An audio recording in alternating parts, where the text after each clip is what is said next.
বড় বড় মহারথীরা বসেছে এখানে, ঠিক আছে? আপনাদের সামনে বসেছি, আমরা তো নগণ্য। আর ভাই আবার আমাকে নিয়ে শুরু হয়ে যাবে। এটা হচ্ছে ননিনী।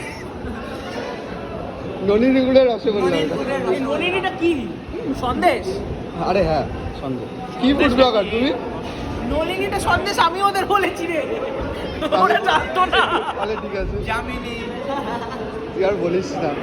ও অন্য কিছু হয়ে যাচ্ছে। এই লজ্জা পাস না, ভালোভাবে খাস, ভালো বোতল হাতে রয়েছে, লজ্জা পাবে না। লজ্জা পাস না কিন্তু ভালোভাবে খাস। হ্যাঁ অর্পণ, সিরিয়াসলি আজকে খুব ভালো লাগছে, মানে সবাই মিলে একসাথে দেখো, খাওয়া দাওয়া গল্প গুজব তো চলবে, কিন্তু তার মধ্যে সবাই সবার সঙ্গে ঝগড়া বিভেদ সমস্ত মিটিয়ে নিয়ে আজকে সবাই একসাথে হয়েছে। একসাথে হয়েছে। এই হচ্ছে সবথেকে বড় পাওনা। ভালো লাগছে, খুব ভালো লাগছে। হ্যাঁ। সারা